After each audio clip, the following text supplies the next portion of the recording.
Hello everyone, this is पवन राज। और आज की इस वीडियो में हम लोग एरर डिटेक्शन पढ़ने वाले हैं, है ना। एरर डिटेक्शन जो कि बहुत इंपॉर्टेंट पार्ट होता है आपके इंग्लिश ग्रामर में। और दोस्तों आज मैं लेके आया हूँ कुछ ऐसे क्वेश्चंस जो प्रीवियस ईयर्स में पूछे जा चुके हैं, उन क्वेश्चंस को सॉल्व करेंगे। और डियर जो एसएससी की तैयारी करते हैं, आपको पता है कि एसएससी का जो नोटिफिकेशन है वो ऑलरेडी आ चुका है, जिसमें से सीजीएल की वैकेंसी आ चुकी है और अभी भी लोग इसको क्या कर रहे हैं, फॉर्म फिलअप कर रहे हैं। फरवरी में सीएचएसएल का फॉर्म आएगा, जैसा कि उसमें मेंशन किया गया था कि 1 फरवरी को क्या होगा कि फॉर्म फिलिंग स्टार्ट हो जाएंगे, है ना। तो चलिए आज की इस क्लास में हम लोग सीखेंगे एरर डिटेक्शन, एरर को कैसे डिटेक्ट करेंगे। तो प्रीवियस ईयर के क्वेश्चंस को लेके मैं आया हूँ और चलिए देखते हैं। और डिटेल्स में जैसे कि यहाँ पे पढ़ पा रहे होंगे आप कि क्वेश्चंस विद एक्सप्लेनेशन। तो दोस्तों प्रॉपर एक्सप्लेनेशन के साथ अभी हम लोग डील करेंगे क्वेश्चंस को। तो चलिए शुरू करते हैं। देखिए सबसे पहले क्वेश्चन आपको यहाँ पे दिख रहा होगा, चेक इट आउट। अब मैं कुछ ट्रिक के साथ भी आप लोगों को बताते चलूंगा मैं यहाँ पे, है ना। देखिए पहला क्वेश्चन क्या कह रहे देख लेते हैं यहाँ पे। कह रहे no sooner did I come out of my home to go to market.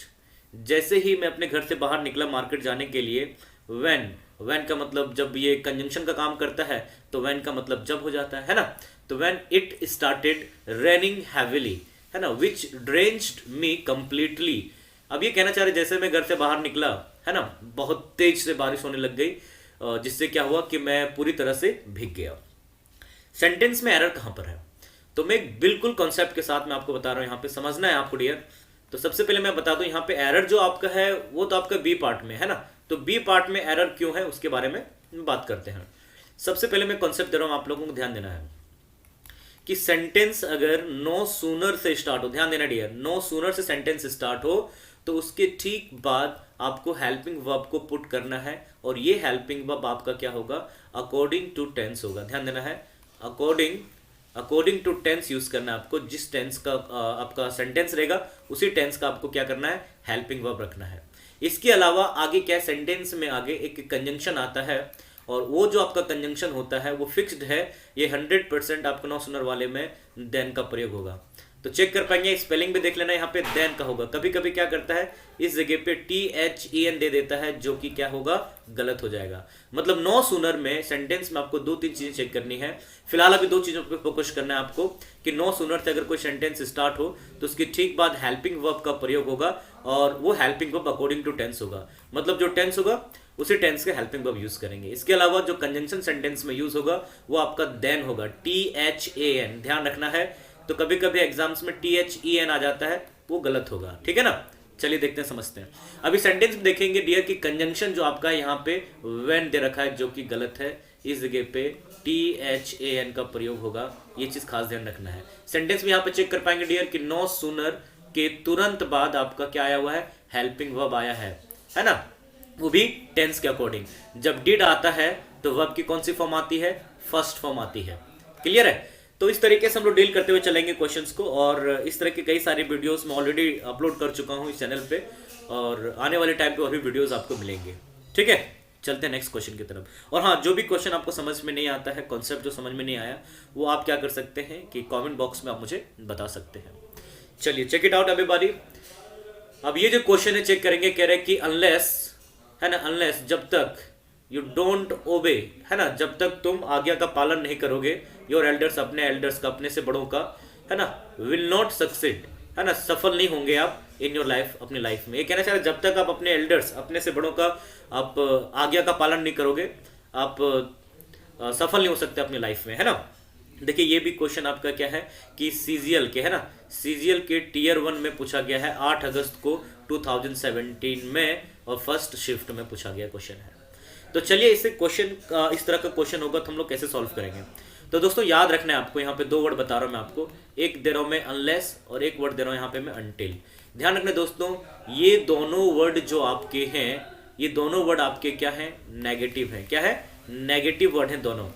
और ध्यान रखना है कि ये जिस क्लॉज में रहेगा, मतलब अनटिल वाला जिस सेंटेंस में मतलब रहेगा ये, और उस क्लॉज में, है ना, उस क्लॉज में क्या होगा, आपका कोई भी दूसरा नेगेटिव वर्ड नहीं आना चाहिए। मतलब ऑलरेडी यहाँ पे चेक कर पाएंगे कि अनलेस एक नेगेटिव वर्ड है, और इसी क्लॉज में आप देखेंगे कि डोंट का भी यूज किया गया है जो कि एक नेगेटिव है। तो दोस्तों यहाँ पे डोंट का प्रयोग नहीं होना चाहिए था। जैसे कि आप मान के चलो एक सेंटेंस अगर मैं यहाँ पे लिखता हूँ मैं कि he will not never go there. अब मान के चलो एक मैंने ये लिखा, मैंने सेंटेंस को चेक कर पाएंगे आप कि नॉट मतलब नहीं होता है और नेवर मतलब कभी नहीं होता है, दोनों क्या है नेगेटिव वर्ड है। तो एक सेंटेंस में दो नेगेटिव वर्ड पॉसिबल नहीं है, या तो आप नेवर को हटा दो या फिर आप नॉट को हटा दो, है ना। तो दोनों में से एक का यूज करेंगे, सही हो जाएगा। ठीक है, इसी तरीके से यहाँ पे क्या है डोंट आया है और अनलेस आपका ऑलरेडी नेगेटिव है। क्लियर। चलिए, तो ध्यान रखना है कि अनटिल और अनलेस वाले क्लॉज में एक और नेगेटिव नहीं आना चाहिए। क्लियर। चलिए, जो भी समझ में नहीं आएगा कमेंट बॉक्स में बताएंगे आप मुझे। चलिए डियर, अब यहाँ पे क्वेश्चन को चेक कर पाएंगे डियर। यहाँ पे चलो बताता हूँ मैं आप लोगों को, डील करते हैं इस क्वेश्चन को। अब ये क्वेश्चन कह रहा है यहाँ पे सेवरल ग्रेट बैटल्स, है ना, युद्ध जो वे टुक प्लेस, है ना, मतलब हुआ, कहाँ हुआ, अमंग का मतलब क्या होता है, के बीच, है ना। अमंग का मतलब क्या होता है, के बीच होता है, सॉरी के बीच होता है। The British and the Americans, मतलब अमेरिकन लोगों के साथ और ब्रिटिश लोगों के साथ, मतलब कहने मतलब ब्रिटिश और अमेरिकन लोगों के बीच में कई सारे युद्ध हुए आपके, है ना। तो अमंग का मतलब के बीच होता है, लेकिन आपने ये पढ़ा होगा यहाँ पे, ये प्रेपोजिशन से क्वेश्चन है। अमंग का जो यूज करते हैं, अमंग का मतलब होता है के बीच, और ये जब होता है मोर देन टू, ध्यान रखना यहाँ पे मोर देन टू, जब दो से अधिक के बीच के बारे में बात होगी तब आप क्या करेंगे, अमंग का यूज करेंगे, है ना। लेकिन यहाँ पे देखेंगे द ब्रिटिश एक और द अमेरिकन्स दो, तो यहाँ पे दो लोग हैं। तो ध्यान रखना दोस्तों, ऐसे सेंटेंस में आपका क्या होगा, जो प्रेपोजिशन आएगा वो बिटवीन आएगा, और बिटवीन का मतलब भी होता है के बीच, और इनका जो यूज करते हैं वो सिर्फ टू के लिए करते हैं। दो चीजों या मतलब टू थिंग्स और टू पर्सन्स के लिए हम लोग क्या करते हैं, बिटवीन का यूज करते हैं, और अमंग का use more than two. Clear है, समझ में नहीं आएगा कमेंट बॉक्स में जरूर बताएं मुझे आप। चलिए नेक्स्ट क्वेश्चन को डील करते हैं डियर। इस क्वेश्चन को चेक कर पाएंगे कि दीज काइंड ऑफ क्लॉथ्स, मतलब इस प्रकार के जो क्लॉथ्स हैं, are rather expensive for me to buy. तो डियर यहाँ पे अगर सेंटेंस को चेक कर पाएंगे तो मैं बता देता हूँ मैं आप लोगों को, क्योंकि मैं लाइव क्लास ले नहीं रहा हूँ, मैं बस मैं क्वेश्चन सॉल्व करा रहा हूँ, वो भी प्रीवियस ईयर के। इसको भी चेक कर पाएंगे आप। तो ये भी आपका क्या है कि सीजीएल का पेपर का है, और ये आपका 5 अगस्त को पूछा गया था, 3rd शिफ्ट में 2017 में। ठीक है, तो दोस्तों इस क्वेश्चन में एरर जो आपका है वो ऑप्शन नंबर ए है। कैसे पता लगाया कि एरर है यहाँ पे ए पार्ट में, तो दोस्तों मैं आपको बताता हूँ। यहाँ पे एक लिखता हूँ मैं दिस, आपको पता है दिस क्या है, सिंगुलर है ना। दैट क्या है, दैट भी आपका क्या है, सिंगुलर है ना। अगर हम बात करते हैं डियर यहाँ पे दिस क्या है, प्लूरल है ना। दोज क्या है, प्लूरल है। अब यहाँ पे मैं कुछ वर्ड लिख रहा हूँ, मैं यहाँ पे ध्यान देना है। वर्ड लिखा मैं यहाँ पे, एक सेकेंड देखेंगे डियर। यहाँ पे दिस है, दिस के बाद मैंने लिखा एक वर्ड बॉय, और ऑप्शन में दिया बॉयज, मतलब दोनों दिया मैंने। तो किसे टिक मारेंगे, ऑफ कोर्स बॉय को टिक मारेंगे। क्यों, क्योंकि दिस सिंगुलर होता है, इसके लिए सिंगुलर नाउन आएगा यहाँ पे, है ना। ठीक उसी तरीके से अगर मैं यहाँ पे लिखूं दिस, और फिर से मैंने आपको ऑप्शन दिया बॉय और बॉयज का, तो किसे टिक मारेंगे, ऑफ कोर्स आप बॉयज को टिक मारेंगे। दिस मतलब ये आपका क्या हो गया, प्लूरल, और दिस मतलब यह मतलब हो गया सिंगुलर। तो डियर यहाँ पर भी सेम प्रोसेस पे आपको लगाना है। यहाँ पर देखेंगे दिस के बाद यहाँ पे दे रखा है काइंड, तो यहाँ पे डियर काइंड नहीं होना चाहिए था, इस जगह पे आपका होना चाहिए था काइंड्स। हाँ, अगर यहाँ पे दिस लिखा होता तो काइंड होता, सही हो जाता, नो प्रॉब्लम। तो दिस काइंड्स ऑफ क्लॉथ्स यहाँ पे होगा डियर। क्लियर। चलिए नेक्स्ट क्वेश्चन की तरफ चलते हैं। मैं फिर से एक बार बोल रहा हूँ डियर, जो भी चीजें समझ में नहीं आ रही, जो सेंटेंस जो भी क्वेश्चन समझ में नहीं आ रहा आपको, वो बिल्कुल कमेंट बॉक्स में आप मुझे बताएंगे। क्लियर। चलिए नेक्स्ट क्वेश्चन की तरफ चलते हैं। चलो ये भी क्वेश्चन आपका जो है इसके प्रीवियस वाले एक क्वेश्चन से मैच कर रहे थोड़ा बहुत। कह रहे dear hardly had I reached the exhibition where I learned about the major robbery. चलो एक बार फिर से इसको कंफर्म करते हैं, जैसा कि थोड़ी देर हमने पढ़ा था। क्या पढ़ा था अभी, कि नो सूनर वाले सेंटेंस में ठीक बाद हेल्पिंग वर्ब आता है, और इस सेंटेंस में जो कंजंक्शन यूज करते हैं वो कंजंक्शन आपका THAN होता है। ठीक इसी तरीके से आपको पता है कि ईदर के साथ है ना। ईदर के साथ जो कंजंक्शन आता है वो और आता है। नीदर के साथ जो कंजंक्शन आता है वो आपका नॉर आता है।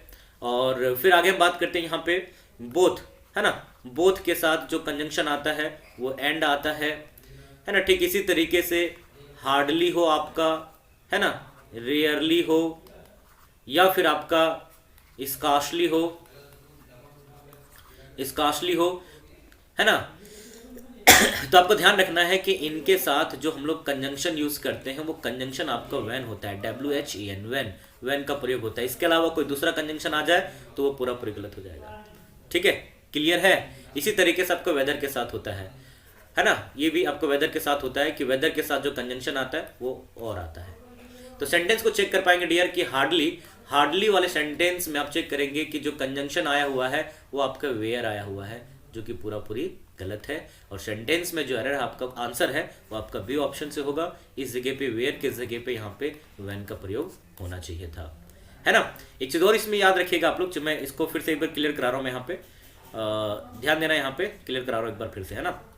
देखो डियर, ये जो आपका हार्डली वर्ड है ना, हार्डली, स्कार्सली, बेयरली, रेयरली, है ना। देखो ये इन्वर्जन को शुरू करते हैं। किसको शुरू करते हैं? इन्वर्जन शुरू करते हैं डियर।